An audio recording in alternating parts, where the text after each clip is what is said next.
Suddenly you're sharp, you're loud, and you're unloading all this unprocessed pain onto your partner. When tension builds up inside of your relationship, do you tend to see red, go dark, explode, and unload on your partner? Maybe it's a question, maybe it's a tone, maybe it's some sort of criticism. Either way, it immediately triggers you and you're gone. And while it's happening, it's almost like you can't even stop. It feels like it's uncontrollable. Something takes over you. What's happening is you're trying to regain control. And then when it's over, when you've unloaded, you've blown up, you've made a mess of the problem, and your relationship is on the rocks, you're sitting there left alone thinking, why did I do this? Why can't I control myself? What is wrong with me? Well, I'm here to tell you that nothing is wrong with you, and it's actually not your fault. This is a deep ingrained pattern, and I'm going to teach you exactly how to change. So instead of blowing up and unloading on the people you love the most, you are actually going to become grounded and steady and be able to communicate your emotions effectively and be a pillar of support for your partner so that you can have grounded, loving conversations and heal your relationship for good. I've worked with hundreds of guys just like you, from UFC fighters, professional athletes, attorneys, lawyers, and financial experts. And they all have one thing in common.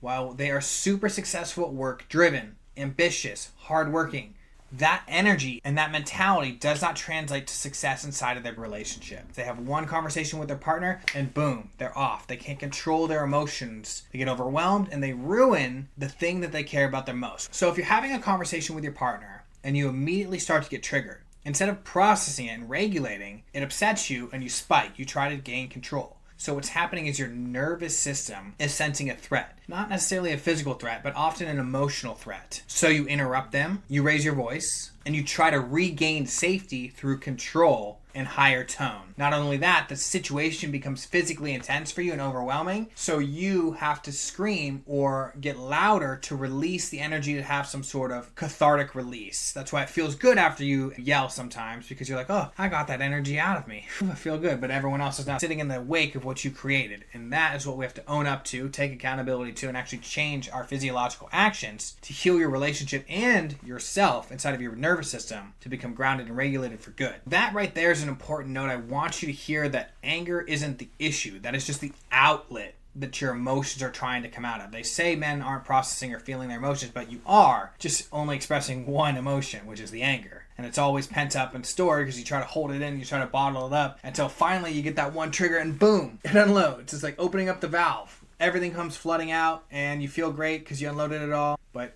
everything in the mess that you created by boxing it, pushing it, shoving it down. That's why that's not an effective strategy. Not feeling or trying to be stoic about things isn't the way to actually deal with it. It's processing in the moment. It's effective communication. Let me give you a prime example of how this works in real time. Say you've had a long day at work. You've had stress with clients or pressure, or you just don't have the capacity to deal with your partner. So you get home wanting to just have some time to yourself. Your partner comes to you and says, I really need your help with this, or when you said this earlier, it made me feel like you don't care about me. And you're like, great, I have to deal with this now. You suddenly get triggered like, I do everything.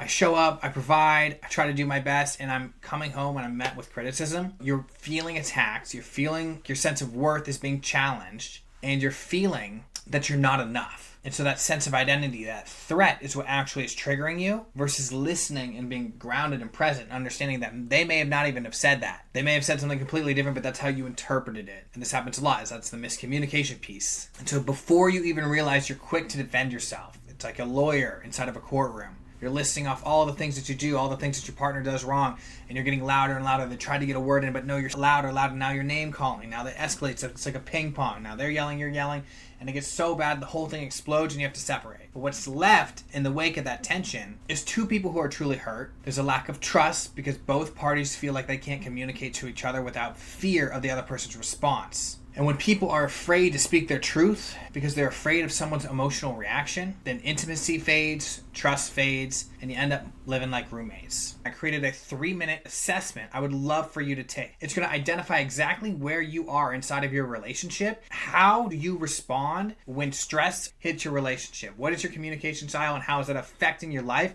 And the exact next steps to solve it and fix it personally for you. In order to solve this nervous system spike, what you need to learn how to do is feel when this trigger is coming on. So as soon as you hear criticism or a tone, or you feel the energy inside of your body, maybe your chest is tightening, maybe your jaw is clenching, maybe your shoulders are rising, whatever the tension is, it usually feels like this overwhelm. You need to be able to stop and communicate, because when you don't do that, that's when things start to escalate. You need to stop it right before the escalation happens. And usually there's a point of consciousness that you can have before you unload where you can actually say something different. You can't just promise to be better inside of your relationship. This is how we stop and override your body and change. What I actually need you to do is practice this. Now, if you're 30, 40, 50 years old, even in your 20s, you have been reacting the same way for decades. It's not going to take decades to retrain yourself, but it is going to take repetition. And that's where my support and my community of modern day warriors, where men are actually doing the real work in a safe space, where they are healing, where they're communicating, where they're letting go of old stories in a non-judgmental space where they get to heal and transform. And I don't mean heal to be a victim. I mean heal to rise into the warrior mentality and be stable and be grounded inside of your energy, present and a leader inside of your relationships, so that you can be the father, the leader, and the partner that you are supposed to and that you want to be. If you'd like to go deeper on this work and learn more about our community, go ahead and click the link below and actually book a call on my calendar. There'll be a short form, couple questions. I want to know exactly where you are, and together we will build a personalized roadmap for where you currently are and how to get rid of all the blocks in your way, upgrade your mindset and your capability to step into the man and the warrior that you truly are meant to be. Go ahead and click that link below, and I'll see you later this week.